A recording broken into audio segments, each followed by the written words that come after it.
Family used to mean everything to us three brothers. Adam, Eric, and I, Jonathan, were inseparable growing up in our suburban Minnesota home, but blood ties can be severed by betrayal. When Adam announced his engagement to Sophia, I saw nothing but happiness ahead. I never imagined Eric's jealousy would lead him to destroy our family from within. The worst part, I saw it coming, but could not stop it. What happened next taught me that karma is real and it does not forgive. Before I continue, where are you watching from? Hit like and subscribe to join our storytelling family. Growing up in Minneapolis suburbs, our family of 5 was picture perfect on the outside. My parents, Frank and Martha, ran a small hardware store that kept them working 60-hour weeks, leaving my oldest brother Adam, then 36, to become the surrogate father figure in our home. As the youngest at 32, I looked up to both my brothers, but Adam was always my hero. He was the responsible one who put himself through college, became a successful architect, and never forgot family obligations despite his busy schedule. Our middle brother Eric, 34, was different. Where Adam was dependable, Eric was charismatic but self-centered. His job as a pharmaceutical sales representative suited his personality, charming, persuasive, but always looking for shortcuts to success. Eric carried a lifelong competition with Adam that went beyond normal sibling rivalry. I remember when I was 10, Adam won the state science fair with a renewable energy project that got him a college scholarship. The night before the award ceremony, Eric accidentally knocked over the display, destroying weeks of work. Adam stayed up all night, rebuilding it, never blaming Eric despite knowing the truth. That was Adam forgiving to a fault. Financial struggles bound us together despite these tensions. When our parents nearly lost their store during the recession, we brothers pooled our savings to keep it afloat. Those struggles created an unspoken pact: family comes first no matter what. At least that was what I thought we all believed. Everything changed when Adam met Sophia at his architectural firm's holiday party 18 months ago. She worked as an interior designer, and they complemented each other perfectly. Where Adam was reserved and analytical, Sophia was expressive and creative.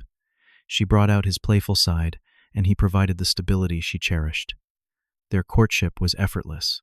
After a year and a half of dating, Adam planned an elaborate proposal at Lake Harriet during sunset. He designed a custom gazebo overlooking the water, filled it with her favorite sunflowers, and got down on one knee, just as the sun painted the sky orange and pink. When she said yes, he called us all to announce the news, his voice cracking with happiness. We celebrated at our parents' house that weekend. Mom prepared Adam's favorite meal pot roast with maple-glazed carrots, and Dad broke out the 20-year-old scotch he had been saving for a special occasion. I had never seen our family so united in joy. Sophia fit in immediately, helping Mom in the kitchen and discussing baseball statistics with Dad. She felt like the sister I never had. The wedding was set for summer at the Minneapolis Sculpture Garden with a reception at the Walker Art Center. Adam and Sophia wanted an outdoor ceremony surrounded by art, a perfect blend of their passions. Wedding planning began immediately with color schemes, guest lists, and venue deposits. I never expected my other brother would destroy it all. The first warning sign came during that celebration dinner. While everyone toasted the couple, Eric drank more than usual, his smile never quite reaching his eyes. When he raised his glass, he said, "To Adam, always first to the finish line." The comment hung awkwardly until Sophia smoothed it over with a laugh.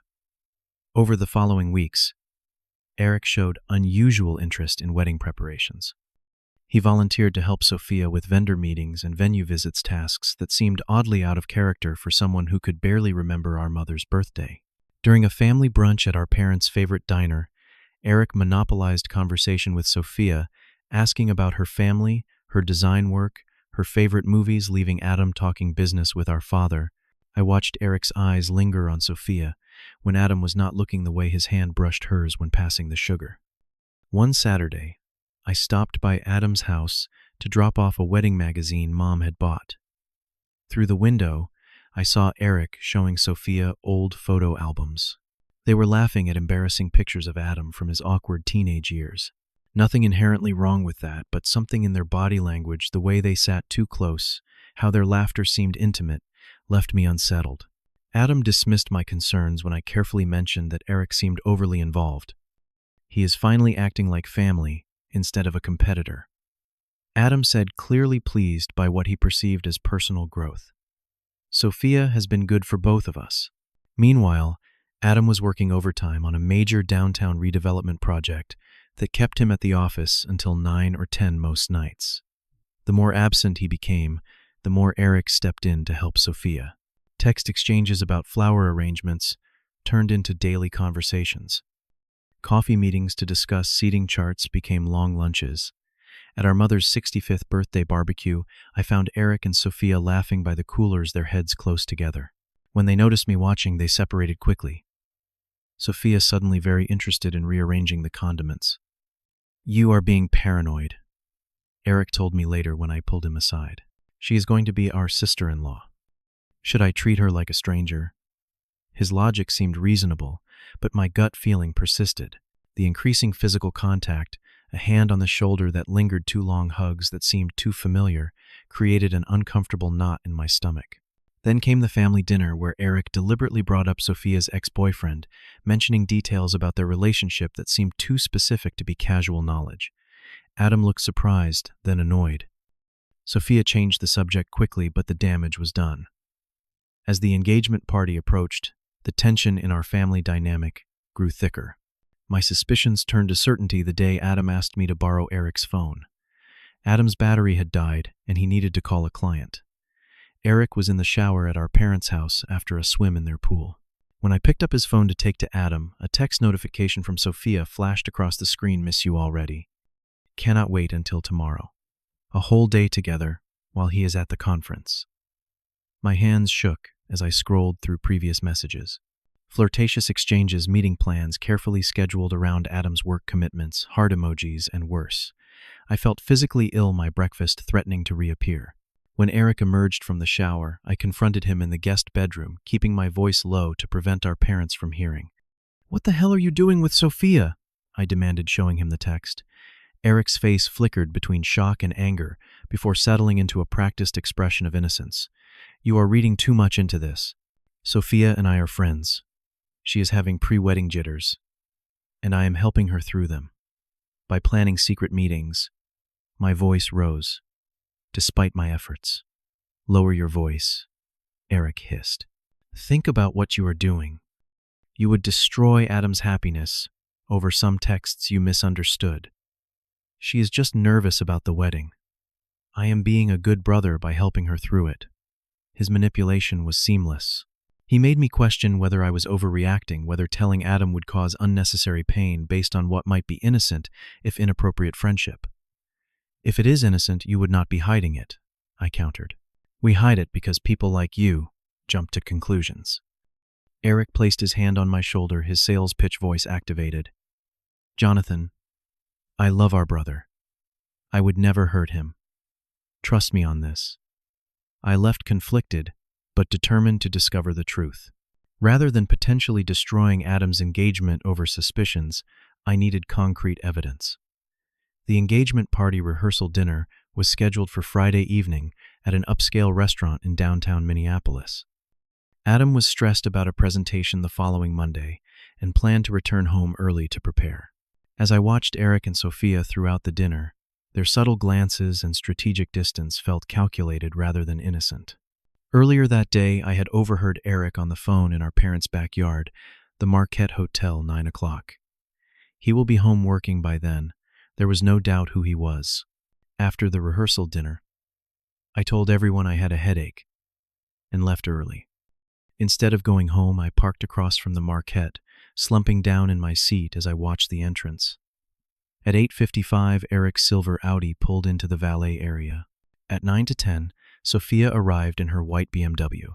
The doorman greeted her with familiarity as she hurried inside.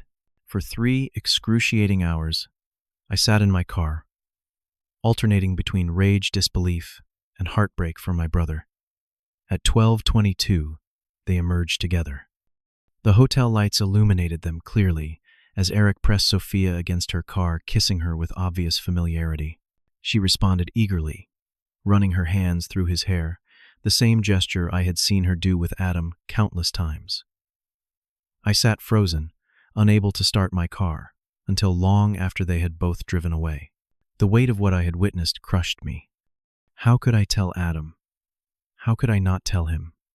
The betrayal was not just against Adam, but against our entire family, the values we claimed to uphold, shattered by selfish desire. I drove aimlessly through empty Minneapolis streets until 3 a.m, rehearsing different ways to break the news. Each scenario ended with destruction. There was no gentle way to deliver this kind of pain.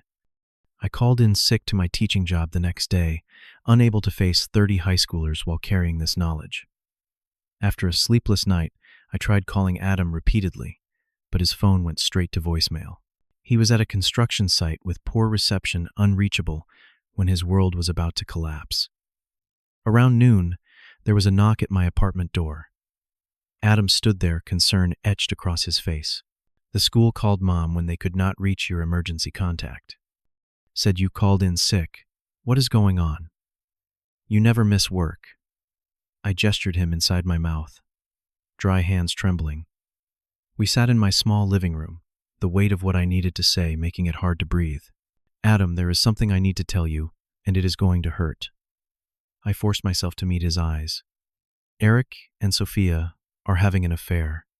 His initial laugh felt like a knife twist. Very funny. What is really wrong? I wish I was joking.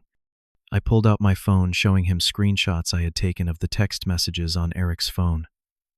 I watched as disbelief transformed into confusion, then anger, not at Eric or Sophia, but at me. These could mean anything. They are friends. You are misinterpreting. I followed them last night after the rehearsal. They met at the Marquette Hotel for 3 hours. I saw them together, Adam. I saw them kiss. The color drained from his face. Without another word, he pulled out his phone and called Sophia. Her cheerful greeting turned to stuttering excuses as Adam asked where she had been the previous night. Her lie about working late unraveled quickly when he mentioned the Marquette. What followed was the most painful family meeting I have ever experienced. Adam insisted on confronting them together at our parents' house, wanting witnesses, perhaps needing support. Mom and Dad sat confused as Adam paced the living room waiting for Eric and Sophia to arrive. When they entered separately, a failed attempt to appear uninvolved, Adam simply said, "Tell them the truth." Eric attempted denial until Adam threw his phone across the room, shattering a vase our grandmother had left. "Mom, I know everything. Jonathan saw you. Just tell the truth for once in your life." Sophia broke first, tears streaming down her face. "It was not supposed to happen. You were always working, always absent. Eric was there. He listened. He made me feel wanted." 8 months. Eric interrupted, a strange defiance in his voice. "We have been in love for 8 months. We did not want to hurt you, but we cannot keep living a lie. It is not just physical, Adam. We connect on a level that you and Sophia never did." Our mother made a sound like a wounded animal. Our father stood frozen disbelief, written across his face. Adam looked at Sophia's finger, still bearing the 2-carat engagement ring he had designed himself. "Give it back." His voice was terrifyingly calm. She removed it slowly, placing it on the coffee table between them. The small clink it made seemed to trigger something in Adam.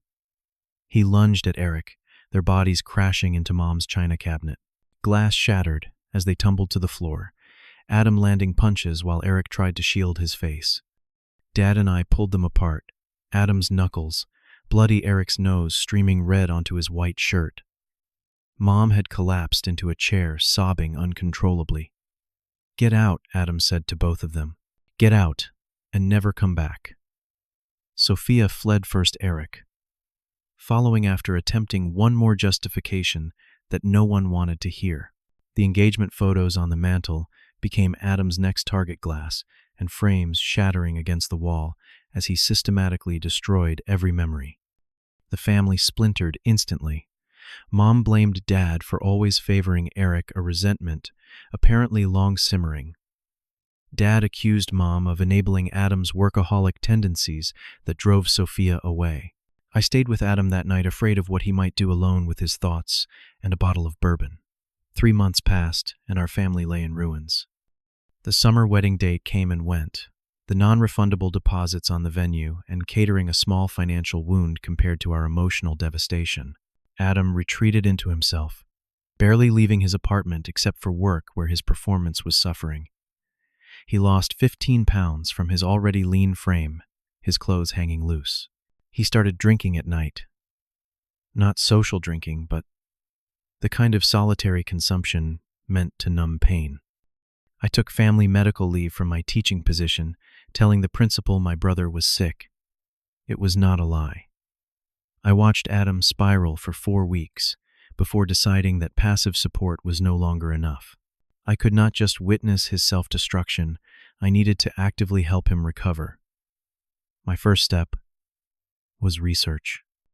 I found support groups for people experiencing betrayal trauma, read books about rebuilding trust, consulted with a therapist about how to help someone through such a profound loss. I learned that what Adam was experiencing went beyond normal breakup grief. It was compound trauma, involving the 2 people he trusted most. "You need to see someone," I told him one morning, opening his blackout curtains despite his protests. "A doctor at minimum. A therapist, ideally." "What for?" he mumbled from beneath his comforter. "So they can tell me my brother and fiancée screwing behind my back is not personal. So they can help you sleep without drinking a fifth of whiskey. So they can prescribe something better than alcohol for depression."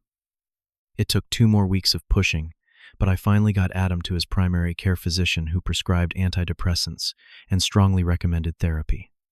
While Adam began this tentative recovery, I decided to confront Eric directly.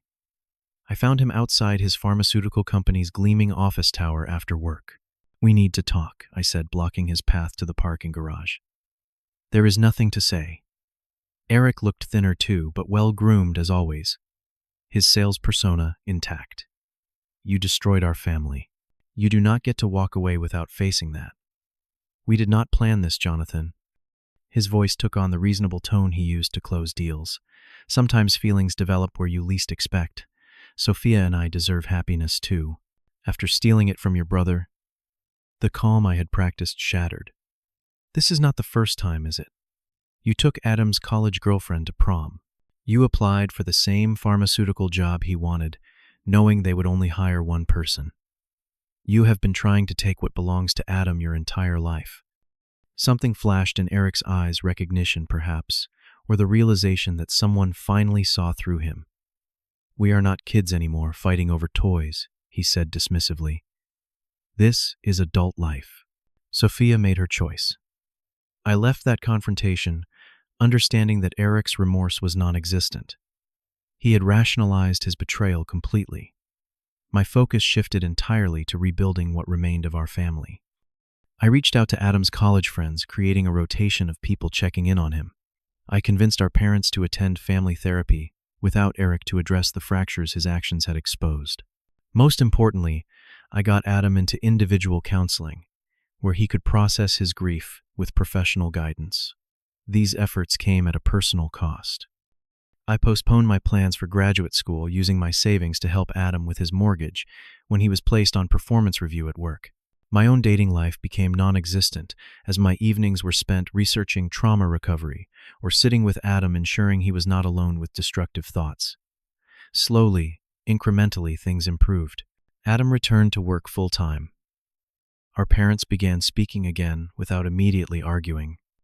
Adam started joining me for morning runs, his physical health gradually returning. These were small victories, but they mattered. 6 months after the betrayal karma finally made its appearance. The news came through a mutual friend who worked at Eric's pharmaceutical company.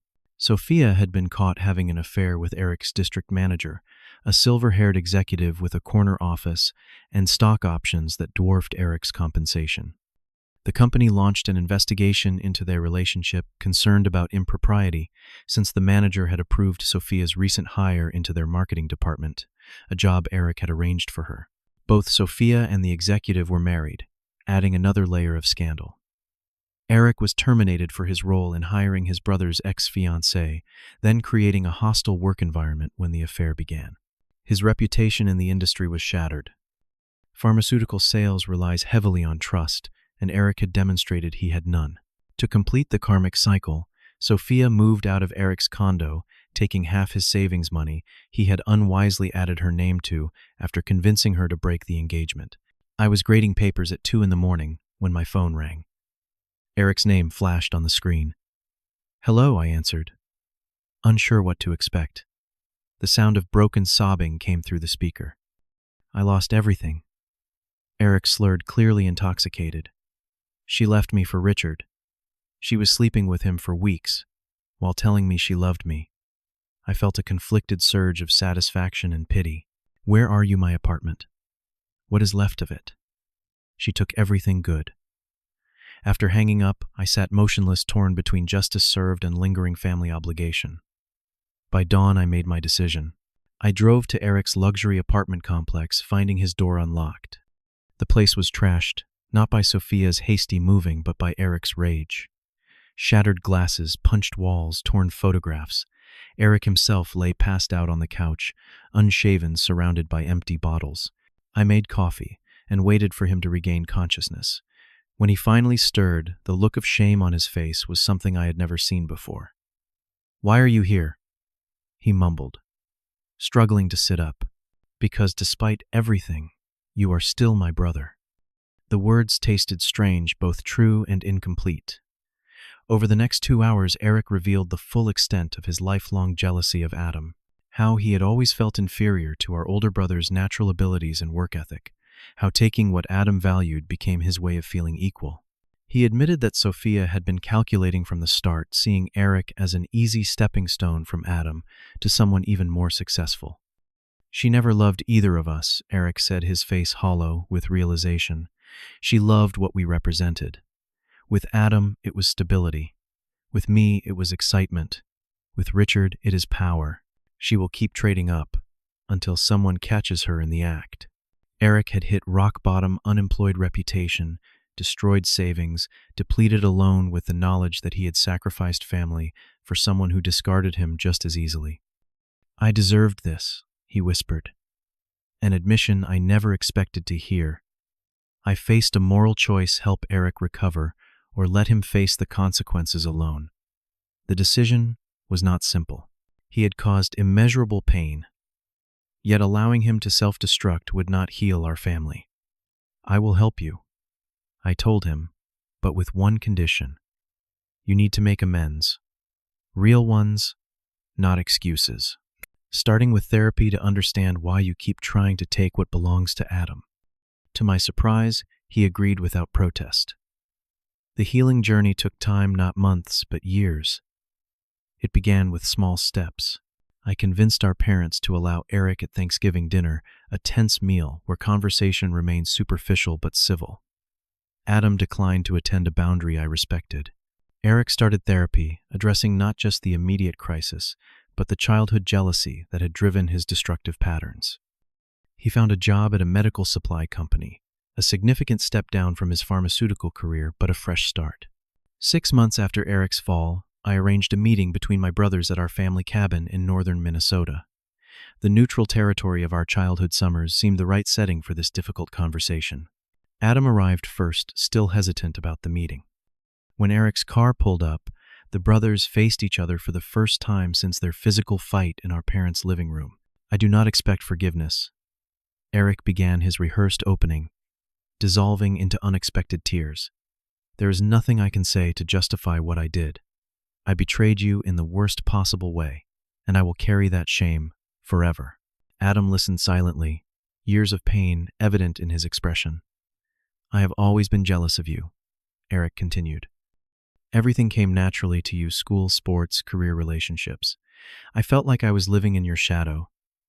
Taking Sophia was not about love. Not really. It was about finally having something you wanted that chose me instead." "She did not choose you," Adam said, his first words cutting deep.